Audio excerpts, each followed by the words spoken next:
உத்தரகாண்ட் காட்டாற்று வெள்ளத்தில் அடித்துச் செல்லப்பட்ட 10 ராணுவ வீரர்கள் மாயம். ராணுவ முகாமில் இருந்தபோது வெள்ளத்தில் அடித்துச் செல்லப்பட்ட வீரர்களை தேடும் பணி தீவிரம்.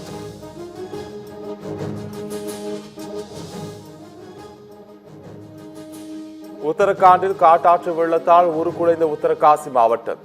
குடியிருப்புகளை சின்னாபின்னமாக்கிய வெள்ளத்தில் அடித்துச் செல்லப்பட்ட வாகனங்கள்.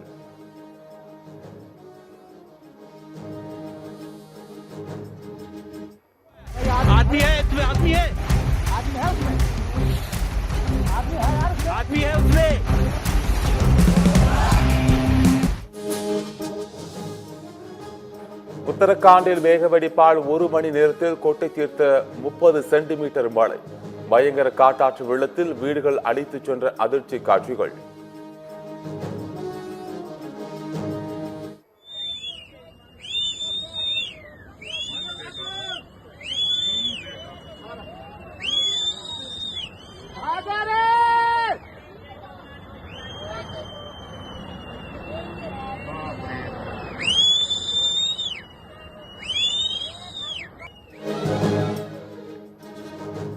உத்தரகாண்டின் தராளி பகுதியை தொடர்ந்து சுக்கி ஹர்சில் பகுதிகளிலும் காட்டாற்று வெள்ளப்பெருக்கு.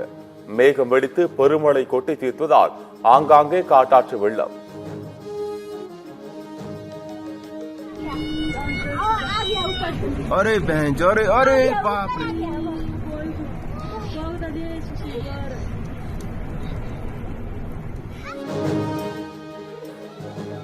உத்தரகாண்ட் காட்டாற்று வெள்ளத்தில் சிக்கி உயிர் பிழைத்த இளைஞர்.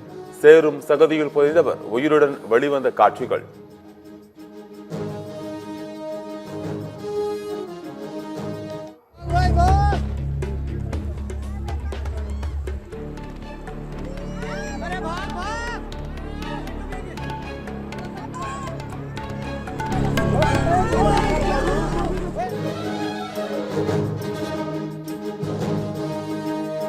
காட்டாற்று வெள்ளப்பெருக்கால் உருக்குலைந்த உத்தரகாசி மாவட்டத்தில் பள்ளி கல்லூரிகளுக்கு நாளை விடுமுறை. மேகவெடிப்பால் கொட்டை தீர்த்த பெருமழை பேரழிவை ஏற்படுத்தியதாக மாவட்ட நிர்வாகம் அறிக்கை.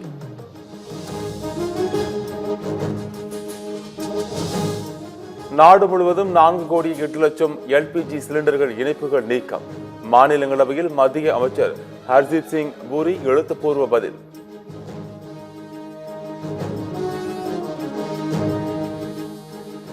தங்க விலை நிலவரத்தை போல தமிழகத்தில் கொலை நிலவரம் வருவதாக எடப்பாடி பழனிசாமி குற்றச்சாட்டு. திமுக அரசின் ஆயுட்காலம் இன்னும் 7 மாதங்கள் மட்டுமே உள்ளது என விமர்சனம். தங்க என்ன விலை, வெள்ளி என்ன விலை, இன்றைக்கு இதைத்தான் நாம் பார்ப்போம். ஆனா இன்றைய தினம் கொலை நிலவரம் என்ன நிலவரம் என்று பத்திரிகையிலும் ஊடகத்திலும் வருகிற செய்தி பார்த்து மக்கள் அதிர்ந்து போயிருக்கின்றார்கள். தென்காசியில் சாலையின் நடுவே நடப்பட்டிருந்த அதிமுக கொடிகளை போலீசார் அகற்றியதால் அதிமுகவினர் ஆத்திரம். சாலையின் நடுவே வாகனங்களை நிறுத்தி மறியலில் ஈடுபட்டதால் போக்குவரத்து நெரிசலில் சிக்கி தவித்த மக்கள்.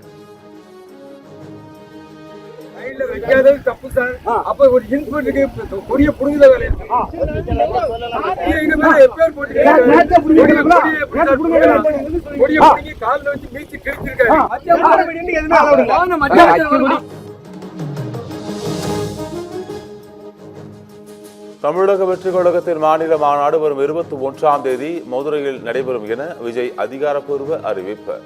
தாவேக தோழர்கள் மிகவும் பொறுப்புடனும் பாதுகாப்புடனும் கலந்து கொள்ள வேண்டும் என அழைப்பு.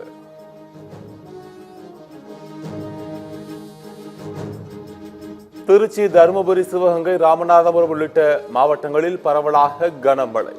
வெப்பம் தணிந்து குளிர்ச்சியான சூழல் நிலவியதால் மக்கள் மகிழ்ச்சி.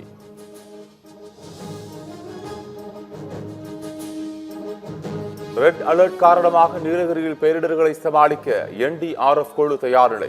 அனைத்து அரசு துறை அதிகாரிகளும் தயார் நிலையில் இருப்பதாக மாவட்ட ஆட்சியர் பவ்யா தண்ணீரு தகவல்.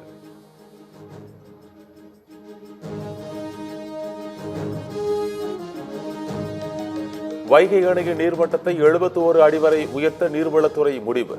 வைகை ஆற்றின் கரையோர மக்களுக்கு 3ஆம் கட்ட வெள்ள அபாய எச்சரிக்கை.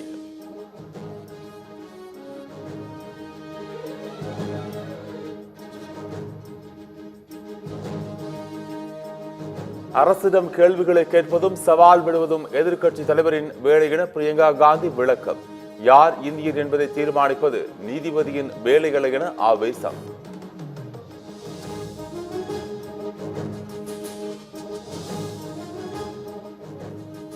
सच्चा भारतीय है, कौन सच्चा भारतीय नहीं है, ये तो मुझे लगता है कि ये कोई जस्टिस तो नहीं तय करेंगे. திமுக ஆட்சியில் நிறையும் குறையும் சமமாக உள்ளதாக பிரேமலதா கருத்து. திமுகவுக்கு 100க்கு 50 மதிப்பெண் அளிப்பதாக பேச்சு.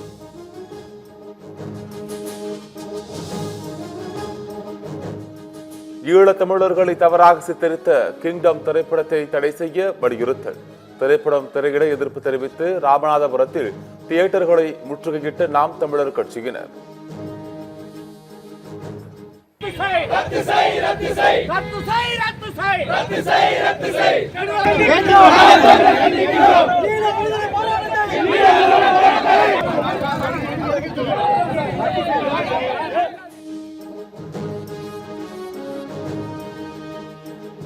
நாகை அருகே இருசக்கர வாகனத்தில் திருடிய நபரை துரத்திய மக்கள். குளத்தில் குதித்து தப்ப முயன்ற போது நீரில் மூழ்கி பலியான சோகம்.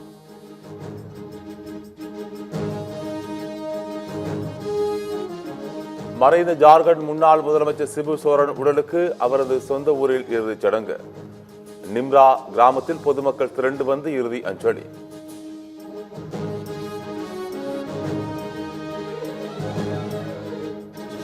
மணிப்பூரில் மேலும் 6 மாதங்களுக்கு குடியரசுத் தலைவர் ஆட்சி நீட்டிப்பு. மாநிலங்களவையில் தீர்மானத்திற்கு ஒப்புதல்.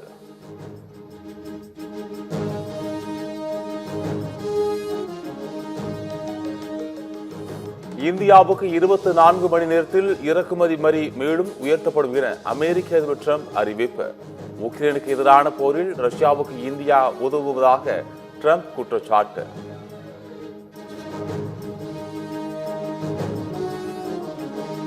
இந்தியாவுக்கு வர்த்தக அழுத்தம் கொடுக்கும் அமெரிக்காவுக்கு ரஷ்யா கடும் எதிர்ப்பு. ரஷ்யாவுடனான வர்த்தக உறவுகளை துண்டிக்க பல நாடுகளை அமெரிக்கா கட்டாயப்படுத்துகிறது என குற்றச்சாட்டு.